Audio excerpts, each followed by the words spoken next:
Hey everybody, I wanted to come on here real quick today and issue a challenge to certain people out there in the YouTube gun community.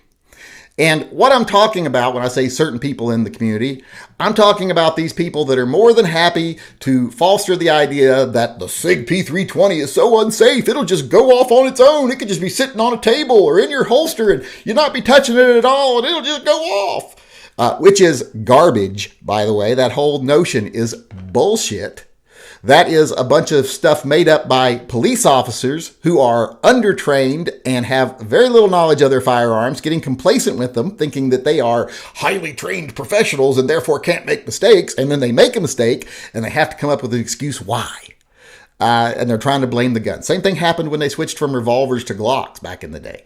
The biggest difference back then is they didn't have, talking heads on YouTube to explode and expand their whole notion that it's the guns that are unsafe. And they didn't have big money groups behind them with an agenda turning it into lawsuits.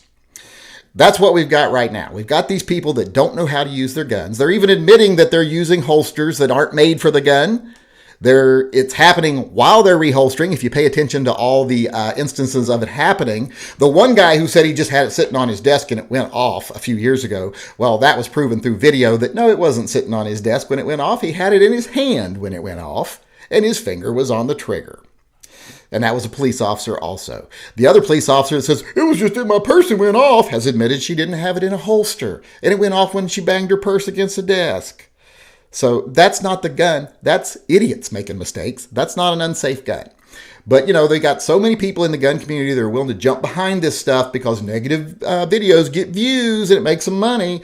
And they don't even think, or if else they do think and they don't care, that they're damaging the gun community doing this because these lawsuits are brought forward using the experiences of these stupid cops.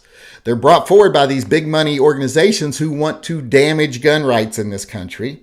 And they know they're having no luck taking away our right to own a gun. So they are now going after people who sell them to us, retailers, or the manufacturers that actually make them.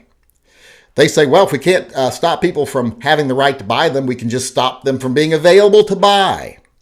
And then unfortunately, so many people get behind it because, like I said, it gets them notoriety, it makes them money on YouTube, but in reality, it's all bullshit. And we've even had some YouTubers saying, oh, well, I've found the problem, and this is what makes me concerned, taking a gun apart, looking at parts in it. And I'm like, yeah, you found the thing, an investment banker at Chase or whatever you do for a living, found the problem that those engineers never thought of looking for, the ones that make guns. That's such egotistical garbage.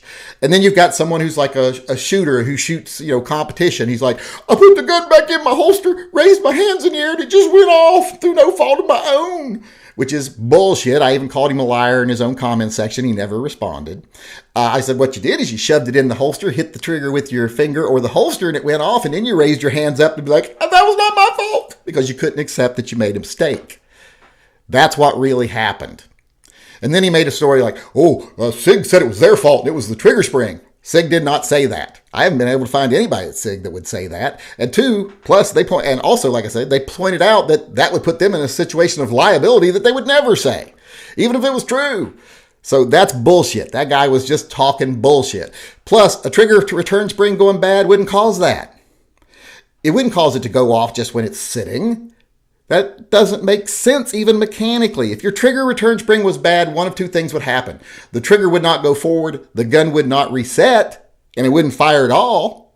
Or it would work just enough to reset the trigger, and even if the trigger didn't go all the way forward, it still wouldn't go off until you touched the trigger. It would still have to break. And that would have to happen if you touched the trigger. So it's all bullshit. They're full of it. They just make mistakes, and they can't admit they make mistakes. I've made mistakes. I don't have any problem admitting it. I don't try to blame the gun. I don't act like, it was the gun's fault. Someone should sue Ruger. No, I admit I did something wrong. Because it happens. If you handle guns enough, chances are in your lifetime, if you spend every day with firearms, you're probably going to have an issue. That's why you always keep them pointed in a safe direction. If you holster a gun enough times, you might have a problem. That's why I don't like when people carry appendix and don't recognize the dangers. Because if you do something enough, something's going to go wrong. Have the balls to admit it. So like I said, I want to make a challenge here, but not to those people because I have already challenged them. They're not going to come forward and come in and actually say anything because they know they're lying and they know they'll get torn apart.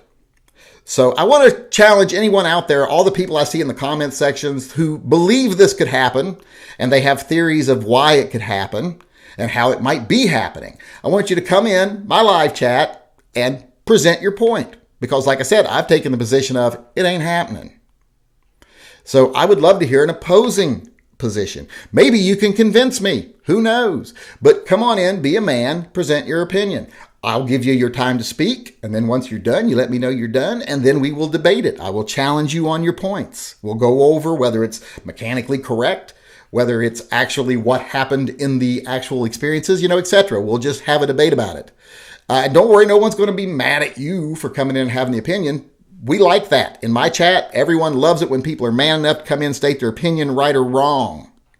At least you stood up and you said what you wanted to say. You might come in thinking, okay, I think it could have happened, but maybe I'm going to be educated to where I now will know, okay, that couldn't have happened. Maybe that's your point. Sometimes you take one side of an argument to see if you can be convinced of the other side. So I want to challenge anyone out there that isn't some, ambulance chasing lawyer of the gun community by going after these negative stories and trying to give them credibility when they have none, just so they can get views and notoriety and money. If you're not one of those people and you actually think you got an opinion, come on in and let's debate it. Let's settle this. P320s are not going off on their own. It just isn't happening. If someone is telling you that they are and it happened to them, they're a liar who doesn't want to take responsibility for their own mistakes. But if you think differently, like I said, come on in, let me know. We'll talk about it like men.